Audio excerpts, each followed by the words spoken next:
Bismillahirrahmanirrahim. Assalamualaikum warahmatullahi wabarakatuh. Waalaikumsalam.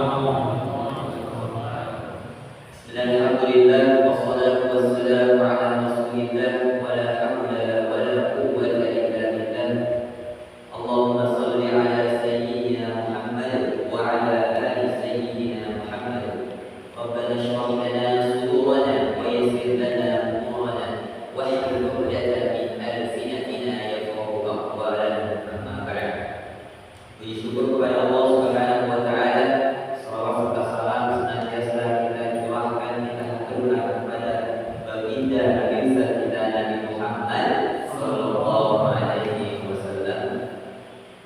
Lalu juga yang kami hormati Mudirul Ma'had Buah Batu, Al-Ustaz Haji Subul Anam, juga para asatidz sekalian, dan tentunya guru kita hari ini yang insya Allah akan membawakan tafsir tematik yang bertemakan makna Shiratal Mustaqim dari perspektif Ibnu Katsir atau Ibnu Katsir Mufassir yang masya Allah luar biasa, yang dipakai tafsirannya hampir seluruh umat ini dan umat Islam di masa ini maupun sebelumnya itu merujuk kepada Ibnu Katsir. Walaupun banyak tafsir lain, tapi kali ini kita akan kaji bagaimana penafsiran Ibnu Katsir terkait ayat ini Shiratal Mustaqim. Baik, langsung saja kami silakan kepada Ustaz Yuni. Tafadhol. Bismillahirrahmanirrahim. Asatidz sekalian, Assalamualaikum warahmatullahi wabarakatuh.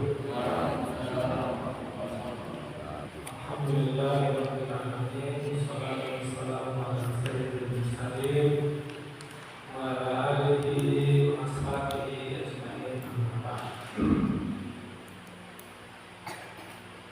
A'udzu billahi minasyaitonir rajim. Bismillahirrahmanirrahim.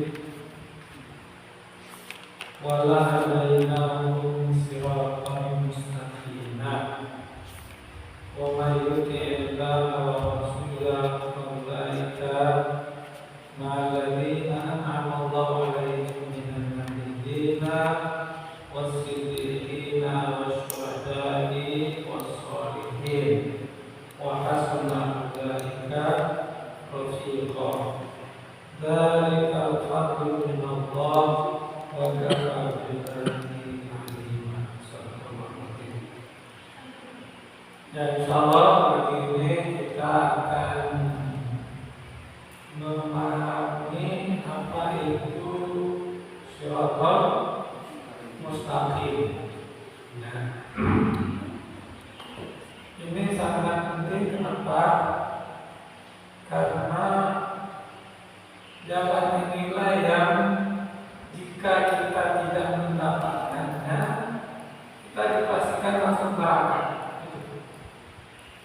Oleh karenanya Allah tidak mengajarkan kepada kita untuk minta jabatan, minta kekayaan, minta apapun. Satu yang diajarkan yang kita minta setiap saat apa? Apa? Shiratal Mustaqim. Setiap hari kita minta itu. Berarti ini penting kan? Penting. Ya, berarti tidak ada yang lebih penting untuk kita minta dan untuk kita dapatkan kecuali apa?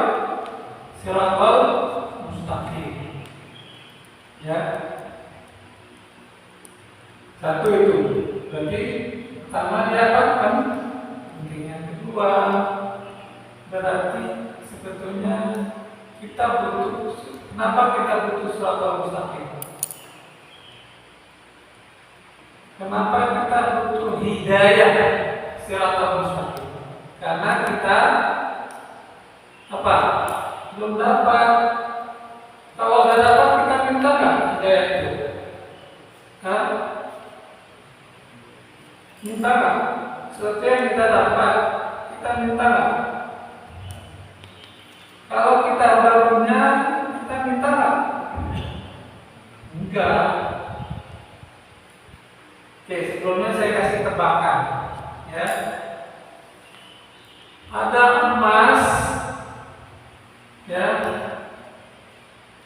Ada emas 10 gram, ya, atau 100 gram. Di sini ada ilmu, ada 2.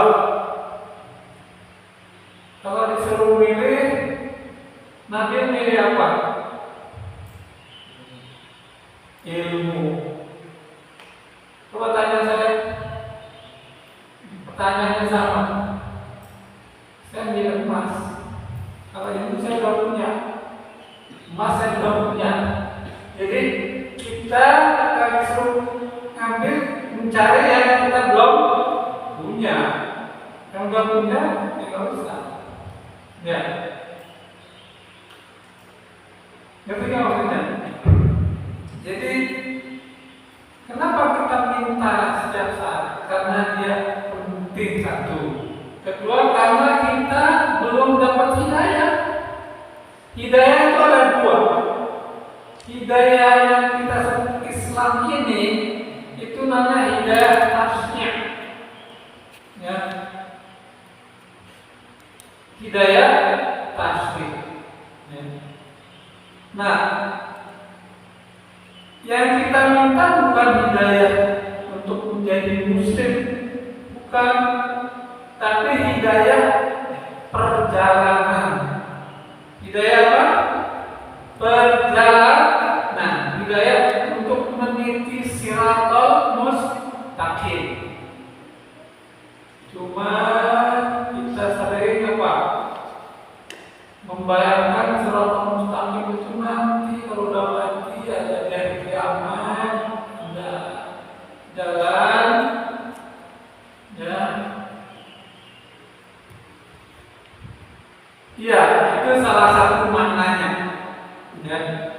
Tapi untuk selamat di jalan siratal mustaqim itu kapan dilakukannya?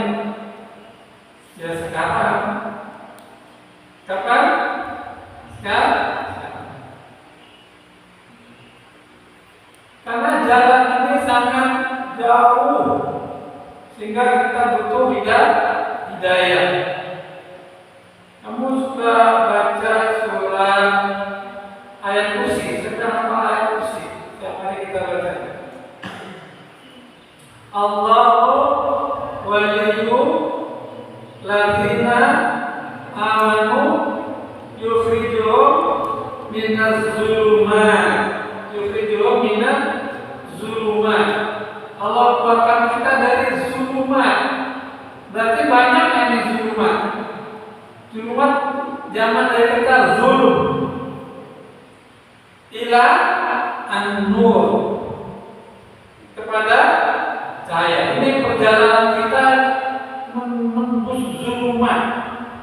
Kita nggak mungkin selamat dari zulumat kecuali Allah yang mengeluarkan. Ayat ini mengatakan apa? Allahu waliyyu ladzina amanu. Maksudnya yukhrijuhum, Allah mengeluarkan mereka minas zulumat, dari zulumat ila an-nur. Jadi harus Allah yang mengeluarkan kita.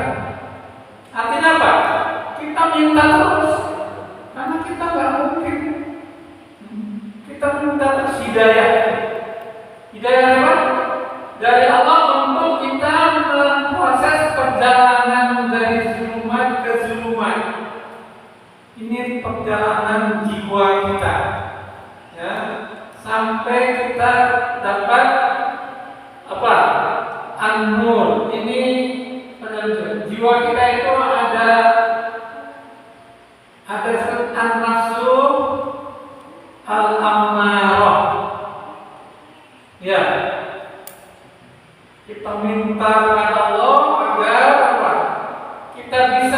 meninggalkan ini. Nanti saya jelaskan. Agar kita mendapatkan naik dapat an-nafsu al-lawwamah. Al-lawwamah. Terus udah dapat nafsu lawwamah, kita minta kepada Allah agar dinaikkan jadi an-nafsu al-mutmainnah.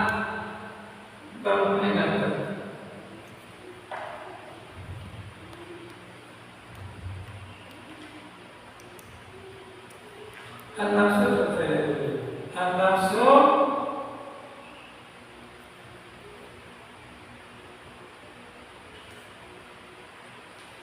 ya al-mutmainnah. Al-mutmainnah. Kemudian an-nafsu ar-radiyah. Kemudian an-nafsu al-mardiyah. Ini zulumat. Ya, saya kasih penjelasan. Ini kegelapan. Nafsu zulumat, zulum. Kenapa disebut zulum? Nafsu jiwa amalan jiwa yang selalu cenderung kepada kerusakan, kejahatan, kemaksiatan. Ya. Pokoknya hidupnya tanpa petunjuk sama sekali. Nggak ada istilah halal, haram. Mau makan apa saja, mau melakukan apa saja.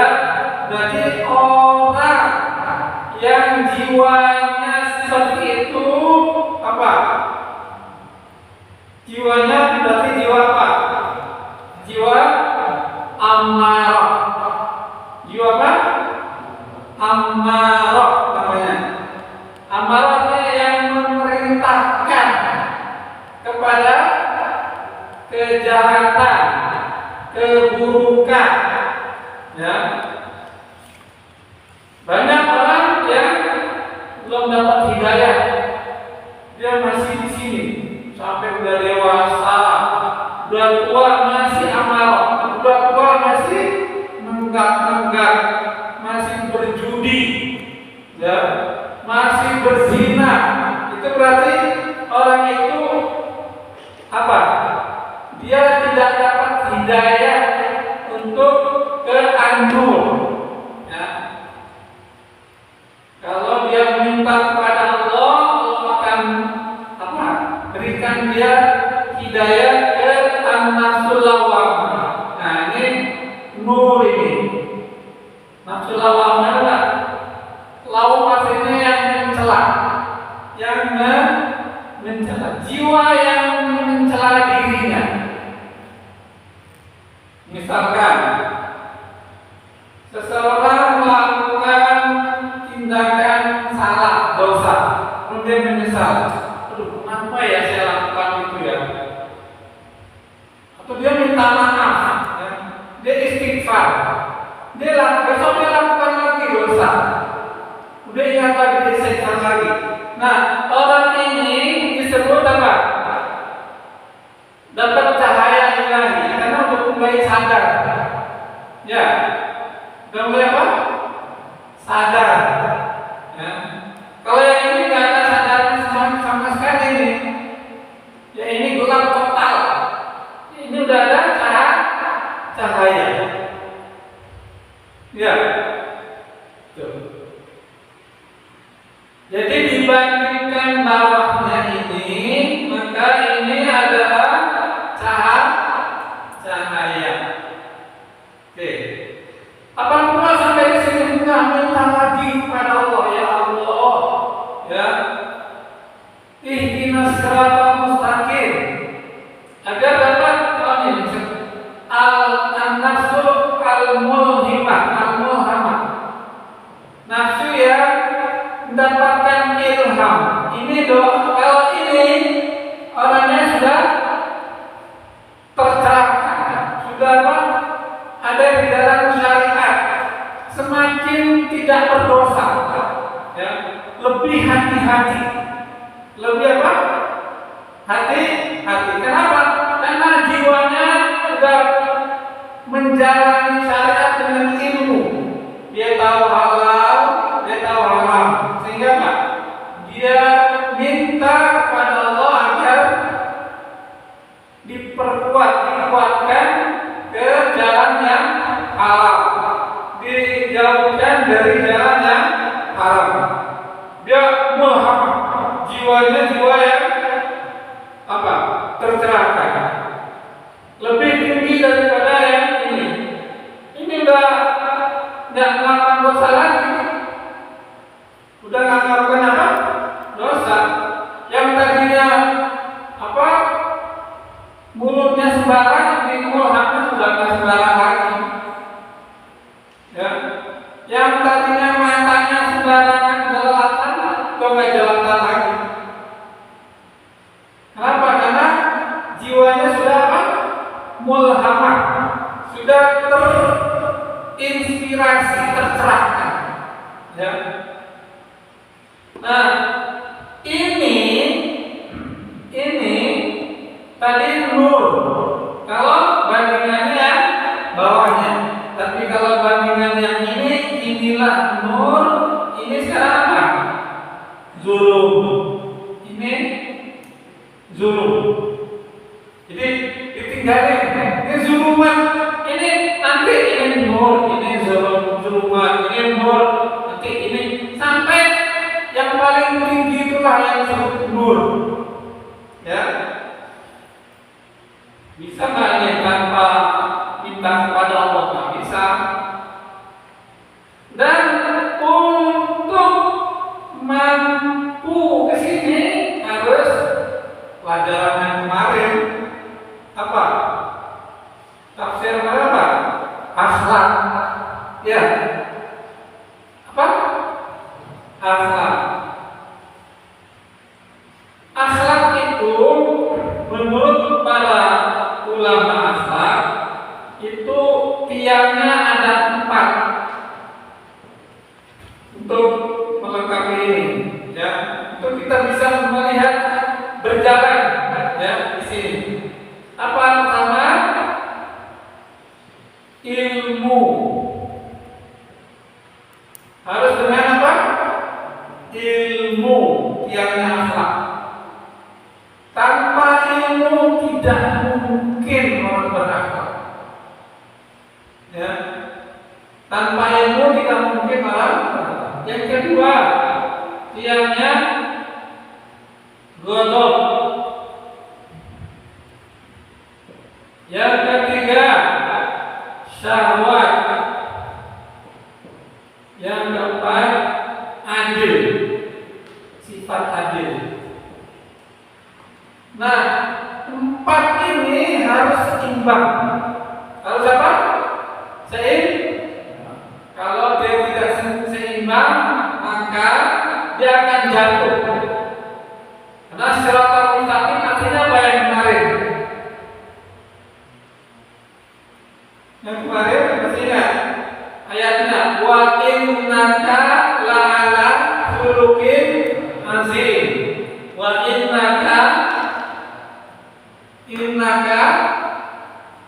la'ala khuluqin azim. Ini sama dengan innaka ala siratin mustaqim.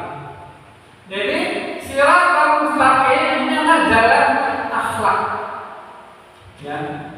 Makanya ayat ini katakan bukannya innaka sahibul khuluqin azim. Allah nggak bilang kepada Nabi Muhammad engkau memiliki akhlak yang agung, tapi engkau berada di atas akhlak yang agung. Jadi Nabi Muhammad apa? Lebih agung daripada akhlaknya. Kenapa? Karena Nabi Muhammad tadi siratal mustaqim, jalannya jalan keseimbangan. Jadi dari manusia pertama Adam alaihissalam sampai manusia terakhir nanti diciptakan sebelum kiamat, ya, yang mampu membuat dirinya ada dalam keseimbangan akhlak cuma satu orang, yaitu Nabi Muhammad. Menurut pengetahuan Allah. Jadi Allah pengetahuannya sudah A sampai Z, nggak nunggu dulu, nanti nunggu dulu yang lain sampai baru Allah tahu. Oh yang ini enggak, Allah sudah tahu. Ya, makanya Allah umumkan, kata rahmat kasih sayangnya, Allah umumkan manusia ini yang punya keseimbangan akhlak ini menjadi teladan. Menjadi apa? Uswatun hasanah. Kenapa? Karena cuma Nabi Muhammad nih yang mampu ini, 4 ini. Artinya yang sempurna. Nabi lain dapat tapi tidak sesempurna Nabi Muhammad. Para wali dapat tidak sesempurna Nabi Muhammad. Ya, sekarang saya jelaskan. Ilmu, kalau tidak seimbang, oleh yang punya ilmu nggak seimbang, maka dia menjadi licik. Ilmunya buat korupsi, ilmunya buat menjatuhkan melawan politik, itu pakai akal itu, tapi dia tidak seimbang, nggak diimbangi dengan apa? Dengan keadilan, dengan ma'rifat lain, dengan kebijaksanaan. Ya. Jadi ilmu pun harus apa? Harus hikmah. Harus apa? Hikmah. Berfaedah untuk apa? Untuk diri, untuk lingkungan, untuk kemanusiaan, untuk perjalanan kepada Allah. Ya. Jadi ilmu pun harus apa? Seimbang. Ya. Yang kedua, ghadab ini ada di dalam diri kita untuk mempertahankan diri. Untuk apa? Untuk mempertahankan diri. Ya. Ini kalau dia seimbang, dia jadi berani lagi. Jadi apa? Berani. Kayak sekarang Hamas, mujahidin Hamas berani kemana? Ya, melawan pasukan Israel yang sangat lengkap dan modern senjatanya. Mereka cuma pakai apa? Senjata-senjata lokal buatan sendiri. Ya, tapi mereka berani. Itu sifat godok. Kalau berlebihan sifat godok ini, dia jadi nekat, bukan berani. Orang yang anak-anak muda yang apa itu di jalan ngetrek apa? Itu bukan berani itu nekat namanya. Kalau berani, itu perhitungan. Ya, dia masuk surga enggak? Gitu. Ya. Allah hidup enggak? Itu berani. Kalau nggak ada perhitungan itu, ya, itu nekat namanya. Ya, pasukan Israel melawan Hamas itu nekat semuanya itu. Kenapa? Karena nggak ada tujuan kebaikan, nggak ada hikmah. Ya, apapun yang kita lakukan tidak untuk ridho Allah, itu nekat namanya. Jihad misalnya, kita nggak punya ilmunya jihad, ya kan? Masih berumuran dosa, udah masuk ke medan jihad, itu bukan saya nekat namanya. Kenapa? Jihad itu nggak gampang. Orang harus bersih dulu. Kalau dia punya hutang, dia harus bayar dulu. Itu pasukan Hamas itu syaratnya bukan nggak semua diterima. Bukan cuma hafal Quran. Dia kalau punya dosa ke orang-orang minta maaf dulu, punya sambutan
digugurkan apa? Nggak usah dimandikan misalnya.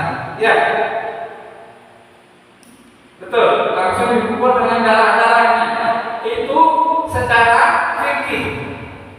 Apapun niatnya, kalau dia ada di kelompok yang mujahidin, kemudian dia tertembak dan mati, secara fikih harus apa? Harus dimakamkan sesuai hukum fikih. Itu kewajibannya hidup. Kewajiban yang hidup memakamkan secara fikih, bukan berarti dia syahid secara batin. Ya, itu namanya syahid fikih. Secara fikih ya, kan kita nggak tahu. Siapa yang tahu di antara para mujahidin itu, ya, yang punya niat untuk popularitas, untuk bela negerinya bukan Allah, untuk yang selain Allah. Yang tahu siapa? Yang tahu cuma dirinya dan Allah. Ya, kalau dia mati ada dalam pasukan itu, hitungannya syahid kan secara lahir. Syahid. Syahid nggak? Syahid. Tapi syahid fikih namanya. Syahid apa? Fikih. Kenapa? Karena dia berada di orang-orang yang bersama orang-orang mujahidin yang lain. Makanya ada hadis Nabi saat Badr sering gitu menceritakan hadis ini. Ada seorang mujahidin nanti, ya, gimana sebenarnya? Ada ulama, orang kaya, mujahid kan? Itu nanti ditanya, kamu waktu hidup apa yang kamu lakukan? Oh, aku berjihad. Kata Allah, kadzabta, kamu dusta. Kamu kan sebagai orang berani kan? Itu berarti apa? Dia memang jihad. Anda di pasukan mujahidin dan waktu mati dia tidak dimandikan, dikubur sesuai fikih. Tapi di hadapan Allah dia tidak syahid. Kenapa? Karena tanpa ilmu dia berjihad.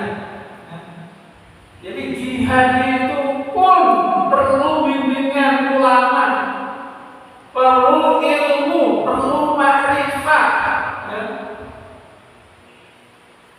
Yang punya hutang, didaftarkan punya hutang nggak? Kalau punya hutang, bayar dulu hutang kamu, ya. Baru masuk ya. Punya santan dosa orang tua nggak? Minta maaf dulu, baru diizinkannya. Ya. Nggak boleh bohong. Itu artinya apa? Mujahadah. Pak, berani. Berani ini karena benar. Ya, dasarnya kebenaran. Kalau dasarnya kebatilan, itu bukan berani namanya apa? Nekat ngawur. Ya.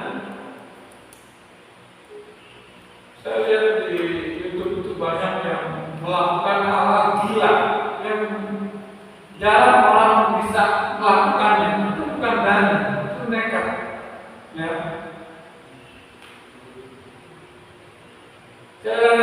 Jadi godok ini harus seimbang. Ya, harus apa? Seimbang. Seimbang apa? Harus tahu ini benar atau salah. Ya.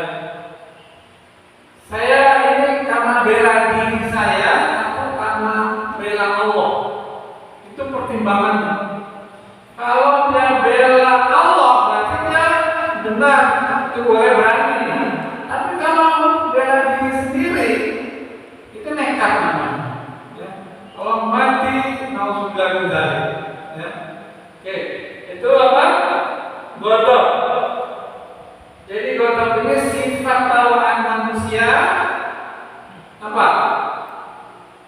yang Allah kasih untuk membela, untuk pertahanan diri.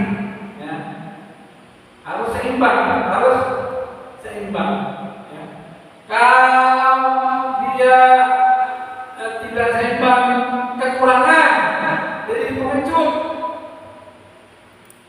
Ya, jadi pengecut orangnya, penyakit itu, pengecut itu penyakit. Dari mana timbulnya? Karena tadi ini nggak pakai ilmu. Ilmu itu apa? Akal. Ilmu apa? Akal. Sumbernya akalnya lemah. Orang yang pengecut itu akalnya lemah. Dia harus latihan berbuat akalnya. Ya. Dia kuat di pada waham. Nah, waham ini bukan akal. Waham ini misalkan gini. Ini mayat, ada mayat. Secara akal mayat bisa bergerak nggak? Mayat bisa angkat batu nggak? Enggak. Mayat bisa bawa pisau nggak? Enggak. Berarti mayat ini berbahaya nggak? Enggak. Oke. Yang satu orang hidup, ya. Orang hidup. Orang hidup ini dia bisa mencelakakan nggak? Bisa. Tapi kenapa orang takut sama mayat? Dikasih mayat, dikasih golok, dikasih pedang, dikasih senjata yang lengkap, nggak ada bisa dilakukan menurut akal kita. Tapi waham kita karena sering nonton film horor itu membayangkan zombie, membayangkan semua itu hantu. Semua hantu, zombie, kuntilanak itu waham kita menciptakan di pikiran kita. Karena habis nonton film horor di YouTube, ya, terus di kamar saya gelap ada putih-putih, langsung cerita ada pocong. Padahal itu kain umroh yang lupa diangkat putih-putih. Wahamnya main. Coba kalau akalnya main. Oh, akalnya bilang, ini mah putih. Kalau kamu kenal, nggak mungkin kenal, karena nggak ada ibu di situ. Ya, penghuninya laki semua itu. Satu. Akal katakan lagi. Oh, ini mungkin spray. Tapi spray biasanya ada warna-warnanya. Oh, mungkin banyak akal kita akan mencari itu. Tapi kalau waham, dia langsung memutuskan. Oh, itu kuntilanak. Oh, itu pocong. Itu waham namanya. Ya. Jadi akal gunakan. Jadi mayat itu tidak berbahaya. Kenapa kita lebih takut kepada mayat? Jalan di kuburan takut. Misalkan itu kan tidur semuanya. Jadi waham kita mengatakan nanti dia bangkit satu. Itu waham, ya. Orang itu di kampung-kampung kuburan Cina itu buat main gaple. Ya. Kenapa? Karena di situ wahamnya sedang nggak ada. Ya. Takut apapun itu bukan karena akal, tapi karena apa? Waham. Apa waham tadi? Waham itu imajinasi yang liar. Ya. Kuntilanak nggak ada Allah ciptakan kuntilanak itu. Yang cerita itu katanya semua itu. Katanya, coba kejar, katanya semua itu. Ya. Pocong nggak ada, itu ciptaan kita. Kalau ada, kenapa beda di Indonesia sama di Korea? Sama di Eropa beda. Ya. Jepang jalannya kayak gini. Ya, di sini begini. Kalau di Iran mungkin karena sholatnya gini, dia begini. Karena apa? Waham kita menciptakan. Ya, kalau di Eropa dia apa? Hampir. Di sini nggak ada hampir. Kenapa? Karena wahamnya masing-masing sesuai yang dilihat di kampungnya, di negerinya. Ya, jadi apa harus diperkuat akalnya. Ya. Wah, takut kenapa? Karena dibayangin dulu bahwa musuhnya ini tak terkalahkan. Tidak, karena imajinasi liarnya itu. Ya. Jadi apapun yang timbul dari kekhawatiran, rasa takut itu apa? Karena akalnya lemah, belum kuat. Ya, perkuat akal untuk supaya berani. Ya. Tapi kalau berlebihan, ya, nggak pakai akal, melampaui itu nekat jadi. Jadi itu, kalau dia kurang jadi pengecut, kalau dia lebih jadi apa? Nekat, ngawur. Ya. Itu preman itu bukan berani ya, yang di pasar itu nekat semua. Ya. Bukan berani. Kalau berani apa? Dia penuh pertimbangan. Ya. Penuh pengetahuan. Gitu. Oke, itu. Ya. Kemudian syahwat. Nah ini harus siratal mustaqim. Ini hubungannya dengan apa? Siratal mustaqim. Enggak boleh jatuh, ya.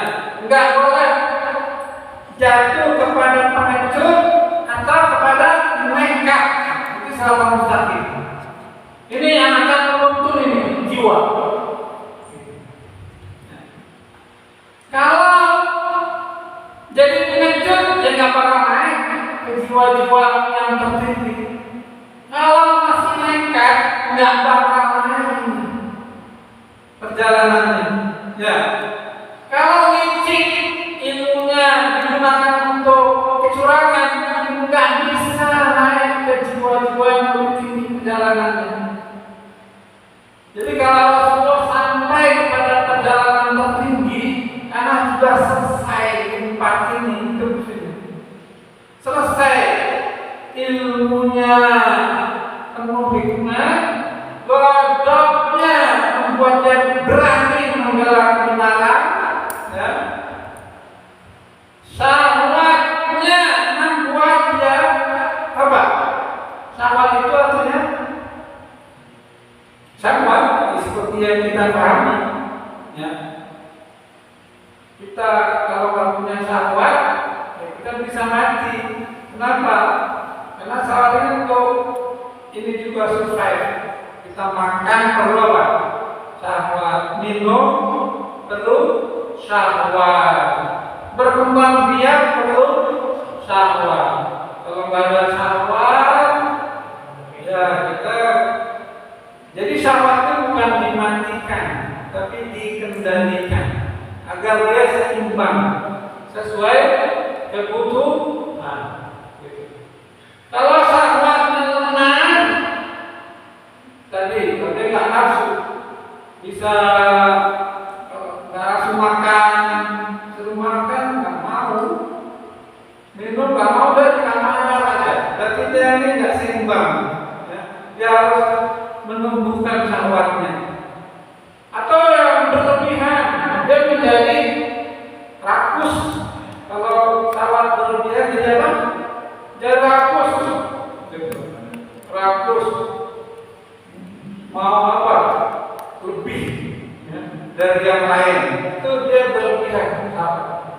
Harus seimbang. Harus apa? Seimbang. Nah, semua ini tadi harus apa? Adil ini. Makanya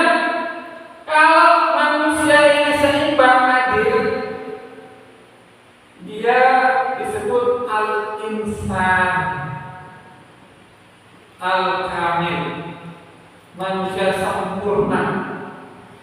Mereka inilah yang bisa ini Allah angkat, keluarkan dari jiwa apa tadi? Amarah. Kenapa jiwa amarah? Ini nggak ada bener, nggak ada ilmunya, godongnya dikumbar, sawatnya dikumbar, itu nafsu amarah. Ya, minta kepada Allah, ya Allah, ya beri aku karunia agar aku bisa memperbaiki akhlak aku. Ya. Kayak kemarin, misalkan kita nggak seimbang gimana di godok, kita fokus di sini dulu, fokus. Nah, kita pengecut, fokus membuat kita berani. Akal kita berbuat latihan dalam malam-malam. Jadi kalau malam gelap itu yang lebih berbahaya bukan ular atau binatang-binatang yang itu yang berbahaya, itu lebih bahaya daripada kuntilanak. Kalau gitu berarti apa yang kita bawa? Senter sama apa? Sepatu bot misalkan, supaya kita terlindungi dari binatang, bukannya hantu. Itu menurut apa? Akal. Tapi kalau akalnya lemah, ya, maka dia fokusnya gambaran-gambaran kuntilanak, hantu, pocong itu. Ya. Itu latihannya. Dan latihan ini nggak 1-2 kali terus sampai dia mantap. Sampai apa? Mantap. Ya. Tes, jalan ke kuburan malam-malam, tinggal di kuburan, ikut orang mandiin mayat, ya, karena jarang lihat mayat, pas lihat mayat takut, kata akal mayat apa tadi? Tidak bisa berbuat apa-apa. Yang membuat kita takut apa tadi? Waham. Waham muncul kapan? Ketika akal kita lemah. Itu waham muncul. Ya, oke, kita lanjut. Terus Allahu wa'aladzina amanu yukhrijuhum minas zulumat. Dari zulumat ini Allah naikkan diminta nur. Terus minta lagi ihdinas siratal mustaqim. Biar kita dapat nafsu mulhamah. Minta lagi agar dapat mutmainnah. Mulhamah ini nur. Kalau bandingannya lawan, tapi kalau bandingannya mutmainnah yang nur. Jiwa yang mutmainnah. Ya ayyatuhan nafsul mutmainnah. Nah, Allah kasih surga sudah. Ya. Surat apa itu? Al-Fajr. Ya ayyatuhan nafsul mutmainnah. Ini orang yang sudah melalui perjalanan ini siratal mustaqimnya. Ya. Dia sudah melewati apa? Nafsu amarah. Dia sudah melewati nafsu lawamah. Dia bahkan melewati nafsu jiwa mulhamah. Dia sudah tentram jiwanya. Kenapa? Sudah nggak ada sangkutan dosa sama orang, sama diri sendiri, sama Tuhan, sama Allah SWT. Ya, dia jalani syariat dengan benar, dengan takwa, hati-hati, sehingga dia mencapai itminan, ketenteraman. Dia banyak zikir. Ya. Saat itulah Allah bilang apa? Ya ayyatuhan nafsul mutmainnah irji'i ila rabbiki. Jadi nggak tiba-tiba kita dapat jiwa mutmainnah itu. Perlu apa? Perlu melewati perjalanan ini, perjalanan jiwa. Jadi siratal mustaqim itu perjalanan jiwa. Dan untuk perjalanan jiwa ini kita harus minta terus kepada Allah. Minta apa? Pada nggak bisa mengandalkan pikiran kita, mengandalkan tekad saya nggak bisa. La haula wala quwata illa billah. La haula wala quwata illa billah. Apa artinya la haula? Nah, ini juga kita sering keliru nih la haula. Haula itu artinya hail. Hail artinya apa? Penghalang. Hail itu penghalang. Ya. Hail artinya innallaha yahulu bainan mar'i wa qalbi. Dinding. Allah mendindingi, ya, menghalangi antara seorang dengan hatinya. Antara diri kita dan hati kita itu ada dinding. Hail. Nah, jadi haulanya tidak ada yang menghalangimu berbuat jahat buruk kecuali Allah. Jadi nggak bisa kita mengandalkan diri kita untuk terhindar dari keburukan atau dosa. Minta pada Allah. Kalau kita terhindar dari keburukan, itu bukan karena kita, tapi karena Allah yang mendidik. Itu artinya. Nggak boleh kita sombong. Oh, karena saya udah ngaji hafal Quran, saya pesantren Buah Batu, saya, hanya apa? Saya bisa terhindar dari dosa, kejahatan. Enggak. Itu la haula. Tidak ada apa yang menghalangimu berbuat jahat kecuali Allah. Jadi kalau kita tidak berbuat jahat itu karena apa? Allah, bukan karena prestasi kita. Jangan sombong.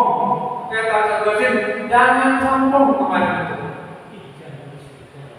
Ya, iya, nggak boleh kita mengaku-ngaku prestasi saya, ya, gitu.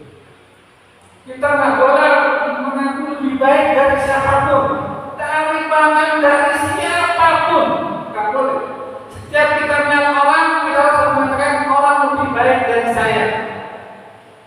Siapapun orang itu, cuma satu yang kita harus lebih baik. Siapa yang tahu? Cuma satu dianjurkan oleh Nabi dan para Nabi semuanya sepakat. Kita cuma boleh mengklaim lebih baik dari diri kita yang tadi yang lewat. Itu. Jadi perlombaannya bukan dengan orang lain, tapi di dalam diri. Ya, saya harus lebih baik, bukan lebih baik dari Aldi, bukan lebih baik dari Dika. Saya harus lebih baik dari diri saya yang kemarin. Kalau saya hafal 1 juz, besok 2 juz, itu namanya lebih baik. Itu yang harus. Ya. Itu bukan lebih baik dari orang-orang. Ya. Itu iblis tuh yang begitu. Ana khairun minhu. Ana khairun minhu, saya lebih baik daripada Adam. Dia membandingkan dirinya dengan yang lain. Ya. Yang benar membandingkan diri kita, kualitas kita dengan diri kita yang sudah lalu, itu yang benar. Ya. Makanya siratal mustaqim ini perjalanan di dalam diri. Hati-hati, bagaikan rambut dibelah 7. Kalau nggak hati-hati, jatuh kita. Ya, sehingga hidayah ini Allah khususkan buat siapa? Selamanya Allah akan kasih kita siratal mustaqim, hidayah itu, kecuali kita lakukan dengan hati-hati. Takwa, hati-hati itu dalam bahasanya apa? Takwa. supaya nggak jatuh, hati-hati ya, harus punya ilmunya. Kalau nggak ada ilmunya ya nggak hati-hati namanya. Ya. Setiap orang yang nggak punya ilmu dia ceroboh. Kalau orang punya ilmu dia hati-hati. Ya. Jadi ayatnya mana Ustaz? Itu yang kamu baca. Dan dia mutakin. Al-Quran hidayah nggak berfungsi kalau kita nggak bertakwa. Ya, perjalanan jiwa perlu hidayah, nggak berfungsi kalau kita nggak bertakwa. Jadi modalnya apa? Takwa. Sebut modal. Inna khairaz zadi takwa. Sebaik-baik modal bekal itu dalam perjalanan ini apa? Takwa. Ya. Nah, terus selesai nggak permainan? Enggak. Terus minta lagi agar dapat jiwa rodiyah. Rodiyatan. Kalau ada rodiyah itu artinya kita yang berdoa kepada Allah. Terus sampai mardiyah. Kalau mardiyah Allah yang berdoa kepada kita. Ya. Jadi ada rodiyah ini kita latihan minta agar kita ridho kepada Allah. Apapun yang Allah berikan ridho. Jangan apa? Jangan sakit hati kepada Allah. Oh, masa saya dijadikan kayak gini itu, ya. Ridho minta terus agar Allah memberikan yang terbaik. Sampai kalau kita sudah ridho full menurut Allah, baru Allah mardiyah, jiwa yang diridhoi. Jauh nggak nih perjalanan? Jauh, ya. Jauh nggak? Jauh. Makanya setiap hari kita minta ihdinas siratal mustaqim. Saya mau tanya lagi. Berarti kita ini sudah dapat hidayah siratal mustaqim belum? Untuk kedepannya belum. Jadi misalkan hari ini subuh kita minta ihdinas siratal mustaqim. Allah kasih akhlak. Ya. Allah ilhamkan kita untuk berbuat baik. Nanti kita minta lagi, nanti Allah kasih lagi tambahan. Tapi kalau kita sama saja, nggak nambah, berarti kita nggak tahu, nggak berjalan. Berarti kita lalai ihdinas siratal mustaqimnya itu. Ya. Jadi sambil kita memahami bahwa saya ini sedang melakukan perjalanan jiwa menuju apa? Allah Subhanahu wa taala. Salat kita sama dengan salat Nabi secara gerakan. Nabi salatnya 4 rakaat. Zuhur sama. Rukuknya sama, sujudnya sama. Yang membedakan apa? Nabi salatnya pakai jiwa mardiyah. Kita salatnya pakai jiwa nol. Beda. Kalau sudah jiwa mardiyah kata Rasulullah SAW, kamu pas sujud, kamu tidak ingin bangkit. Saking nikmatnya sujud. Jadi Rasulullah itu kalau bangkit dari sujud atau selesai sholat, itu sebetulnya kalau boleh cuma mau sholat. Tapi syariat memerintahkan Rasulullah untuk melakukan apa? Muamalah, ya, mengurus anak yatim, membina umat. Kalau nggak ada kewajiban itu, Rasulullah cuma mau sujud, cuma mau sholat, cuma mau ruku itu. Kalau pakai ilham ini, karena itu punya sinriah, ya, alam rohani yang tinggi itu, Rasulullah sudah masuk ke alam itu. Siapa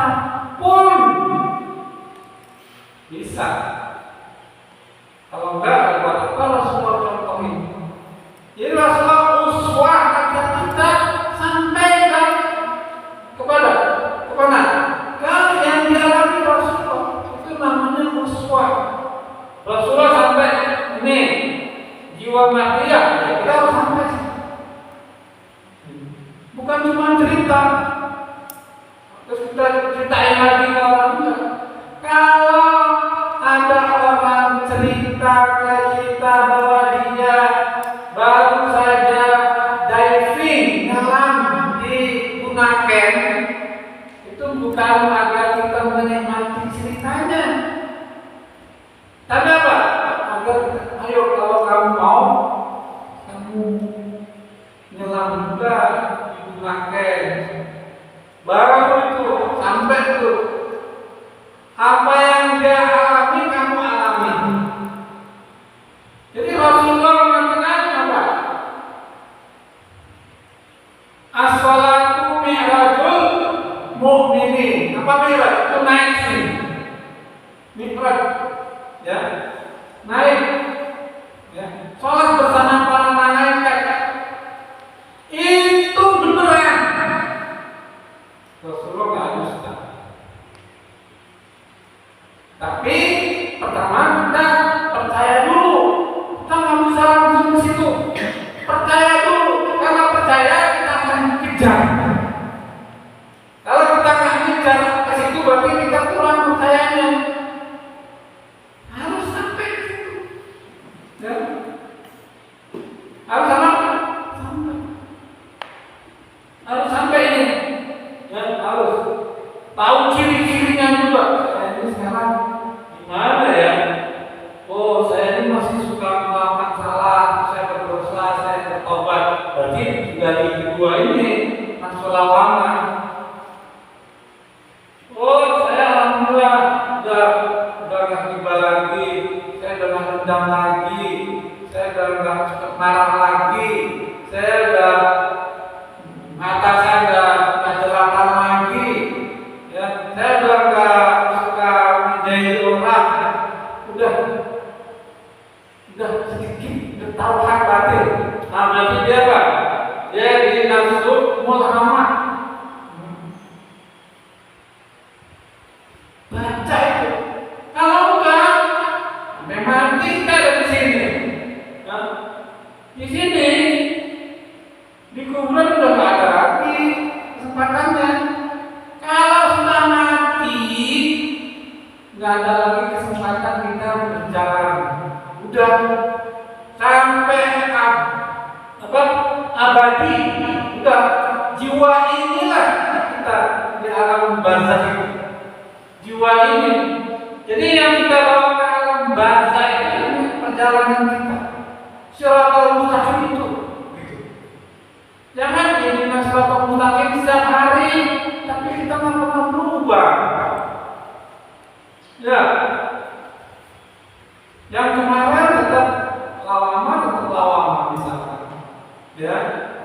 Kenapa? Karena kita tidak perhatian kepada siratal mustaqim. Kalau begitu maka Allah akan kasih tauhid. Walladzina kafaru awliya'uhum tauhid. Nah, ini kebalikannya. Kalau Allah mengeluarkan dari kegelapan, dijemput kegelapan, ya.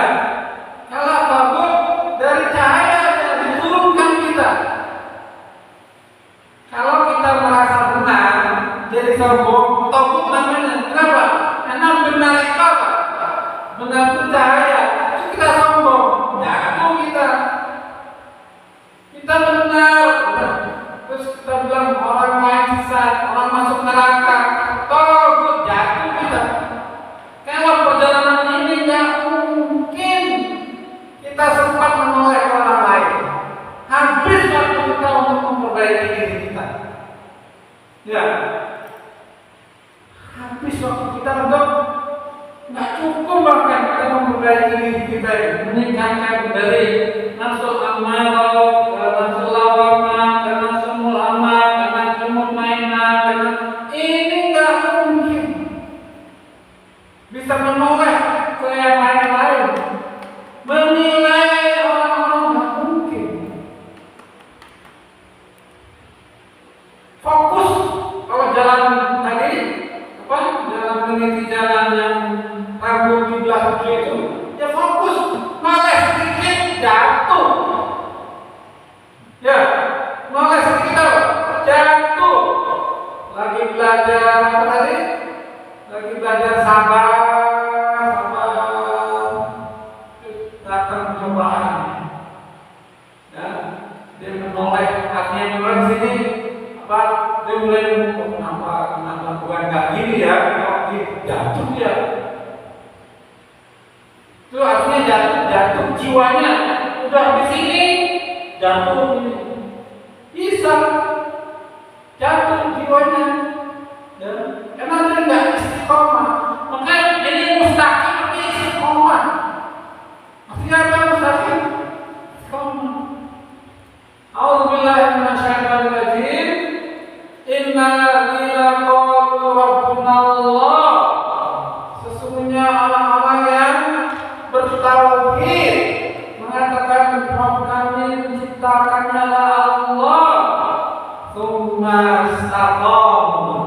Kemudian mereka istiqomah. Nah, istiqomah ini dia berupaya nggak jatuh, itu istiqomah. Ya, kalau sabar dia meningkatkan kesabarannya, takwa meningkatkan ketakwaan. Ya. Makanya kata itu summa. Apa artinya summa? Bukan wajib. Summa artinya kemudian ada proses waktu sampai dia istiqomah, perlu latihan. Tidak serta-merta kita istiqomah, latihan. Kemarin kita bangun jam 3, selawatan di sini, terus tato padang, maka istiqomah namanya. Ya. Kalau istiqomah terus, bukan hanya terus tapi mulai naik, ya. Dari skala 8 kemudian cari pahamnya, paham, cari bagaimana mengamalkannya, terus nggak berhenti, ya. Naik terus di jiwa kita, ya. Oke, makanya Rasulullah itu luar biasa karena istiqomah dan seimbang. Apa? Seimbang, adil, ya. Ingat kan? Seimbang, artinya seimbang. Itu disebut akhlak yang indah, seperti badan fisik kita.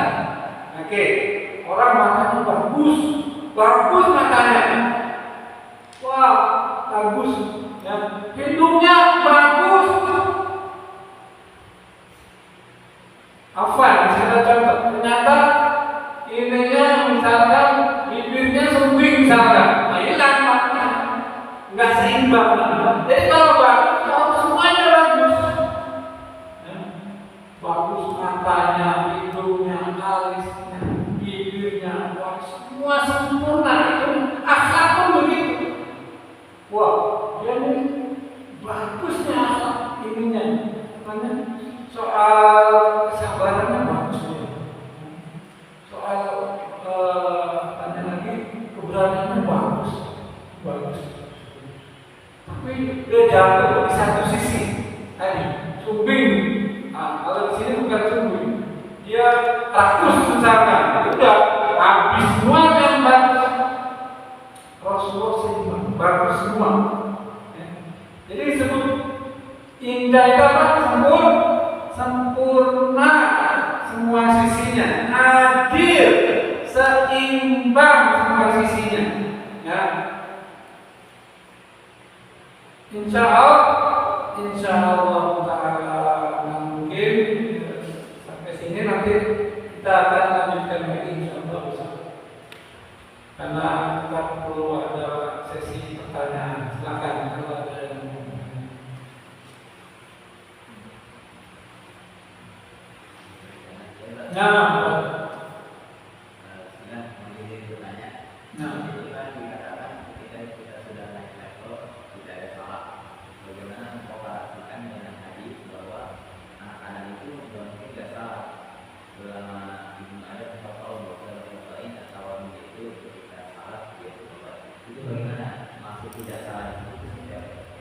ya, bagus ya, pertanyaan bagus sekali. Jadi gini, setiap kita membaca hadis atau apa saja, Quran sekalipun, kita harus tahu apa? Konteks cerita saat hadis itu keluar.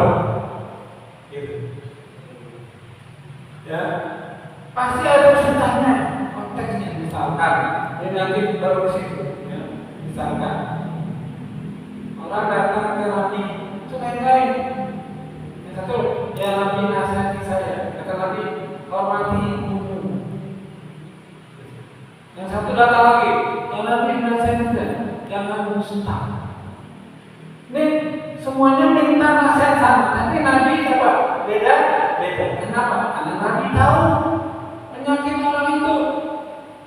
Oh, penyakit orang ini dia tidak hormat sama orang tuanya. Ya, nasihat Nabi. Kalau kamu masuk surga ya hormati orang tuamu. Karena Nabi tahu yang lain selesai dia. Satu ini. Yang ini, yang lain sudah selesai. Ini suka bohong misalkan. Kamu jangan berdusta. Terus beda-beda. Itu artinya. Ya. Sama ini juga gitu. Kita harus tahu konteks cerita itu. Ya. Ketika ayat atau hadis itu keluar, ya. Sekarang teorinya begini, teorinya. Ya. Ini baru satu teori. Ini baru teori akhlak. Belum teori irfan. Kalau teori irfan lebih serem lagi. Nabi karena semua orang yang sini ini nanti mereka bisa melihat karena dia masuk alam barzah, dia matanya sudah bukan mata yang ini, dia melihat mata barzah, dia sudah melihat orang itu sesuai apa? Sesuai watak yang dia bangun.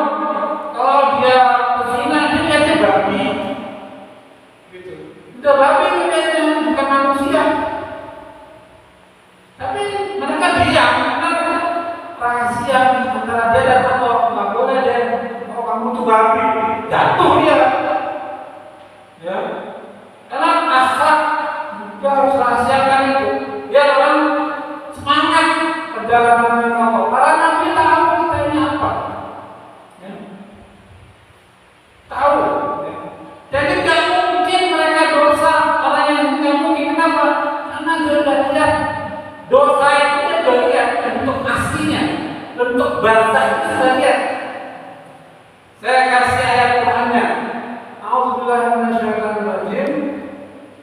Innal ladzina ya'kuluna amwalal yatama zulman innama ya'kuluna fi butunihim nara. Itu bukan nanti. Sesungguhnya orang yang makan harta anak yatim saat dia makan, bukan nanti, dia sedang makan api. Itu orang yang sudah lihatnya api, bukan harta anak yatim yang dia makan. Di neraka lihatnya. Kalau orang yang sudah begitu, mungkin nggak untuk dirinya dia makan? Nggak mungkin. Orang aja begitu. Jadi kalau kamu tahu ada kabel telanjang halang listrik, kamu tahu, kamu mau nggak pegang itu? Enggak, karena kamu tahu. Yang kesentuh apa? Yang nggak tahu itu. Nah, itu sama. Itu surat ghibah itu ada sebab nuzulnya. Seorang wanita datang ke Rasulullah pada siang hari, ya, mengajukan pertanyaan kepada Rasulullah SAW kepada yang lain, kalau memberikan susu buat wanita ini biar dia minum. Wanita itu bilang, ya Rasulullah, aku ini puasa. Tidak, kamu nggak puasa. Ambilkan minum. Aku puasa ya Rasulullah. Aku nggak boleh minum. Kamu nggak puasa. Aku tunjukkan bahwa kamu nggak puasa. Coba kamu muntahkan itu. Apa yang kamu makan? Hanya dikeluarkan peratan-peratan daging. Kenapa? Dia baru saja bergibah di siang hari itu. Rasulullah melihatnya apa? Dia makan daging saudaranya, berdarah-darah. Mungkin ya Rasulullah yang melihat itu melakukan itu? Enggak mungkin. Jadi di alam tertentu orang melihat hakikat. Tapi di alam hayat ini, kita di sini, kita masih melihat wujud-wujud apa?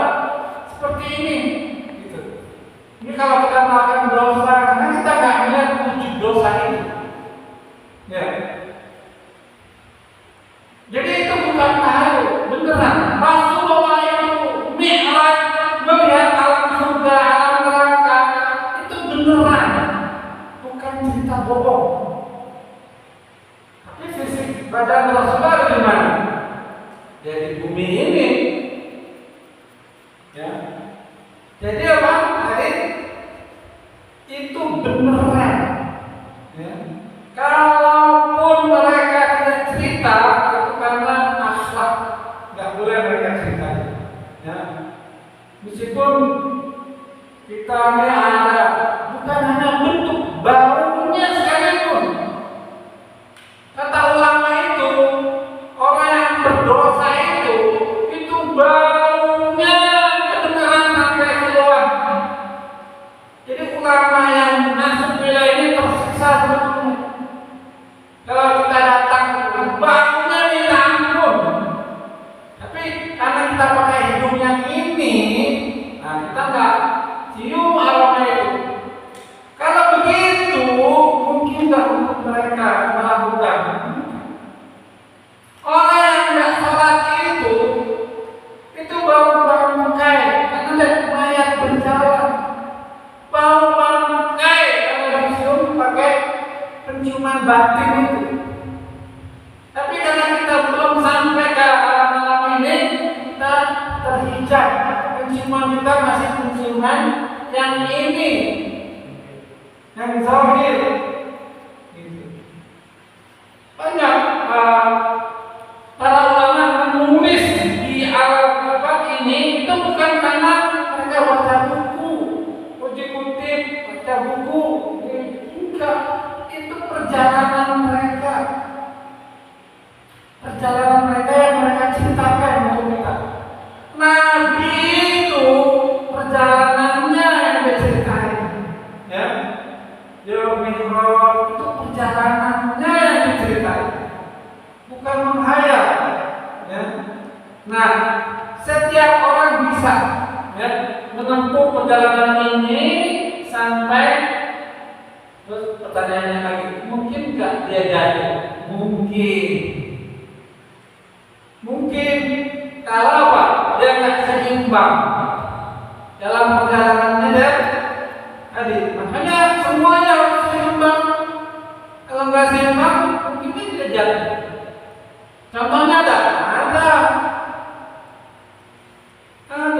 Bal'am bin Ba'urah, ya. Itu ulama udah bagus perjalanannya, ya. Tapi kalau nggak seimbang dalam keserakahan ini sahabatnya, ya, dia akhirnya pro pada penguasa dan mencegah Musa, ya, berdakwah. Dia jadi lawannya Musa. Kenapa?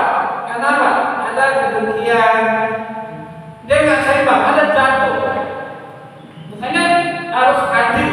Seimbang itu adalah kita tutup semua kemungkinan itu, ya. Semua kemungkinan yang membuat kita jatuh, kita tutup perjalanan itu. Itulah pokoknya apa? Riyadhah. Riyadhahnya apa? Latihan. Latihan itu ya sengaja, dengan sengaja. Terus satu-satu.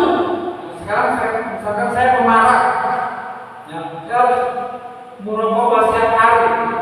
Kalau saya gambar sampai 40 hari, semua cobaan yang membuat marah berarti kita berhasil itu.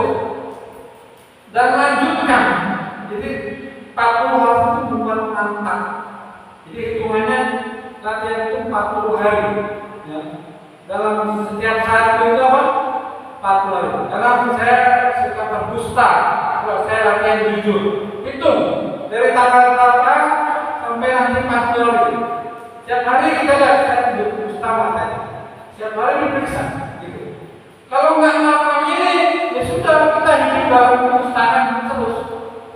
Kenapa? Karena kita tidak ingin naik, jiwa kita terus ada di alam-alam yang terbawah.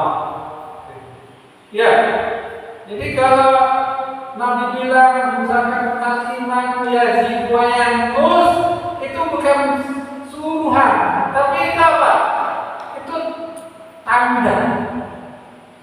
Ya, bukan, itu tanda. Ya. Kalau kamu lagi tidak taat, berarti iman kamu lagi apa?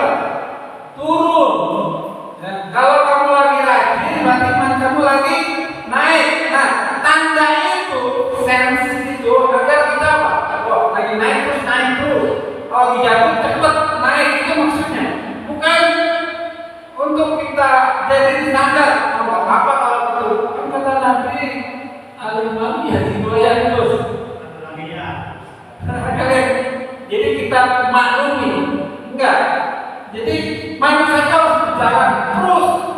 Kalau mungkin sampai jadi nabi, jadi wali kalau enggak. Jangan puas ada di halaman apa nasab ini lawama atau ulama. Ini jalan masih panjang untuk makanya kita belajar di sini bukan hanya untuk supaya pintar, tapi agar kita minta bimbingan Allah supaya dapat kalam ini. Ya. Naik terus jiwa kita makin sempurna, makin kecil kemungkinan untuk jatuh. Ya, nah Ustaz.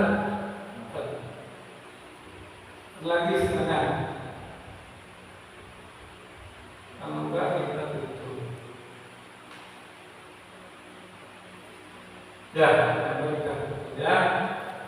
Alhamdulillah, mudah-mudahan ini Siratal Mustaqim membuat kita lebih hati-hati ya, dalam menjalani kehidupan kita sebagai apapun, sebagai santri, sebagai apapun kita, maka kita harus hati-hati dan periksa terus. Ya. Sehingga apa? Jangan sampai kita tanpa sadar ada di satu jiwa yang itu sangat membahayakan kita. Ya. Terus kalau sampai jiwa yang ini itu sudah jaminan masuk surga, jaminan. Jiwa mutmainnah. Jadi orang tahu dia masuk surga atau enggak. Dengan timbangan ini orang tahu. Ya. Oh berarti jiwa ini masa belum masuk surga. Jiwa saya masih jiwa amarah, masih lawama. Itu kalau udah mutmainnah, dia tahu. Ya. Jadi tidak berspekulasi. Perjalanan itu bisa apa? Bisa kita ukur, bisa kita rencanakan, bisa kita program. Nah, insya Allah,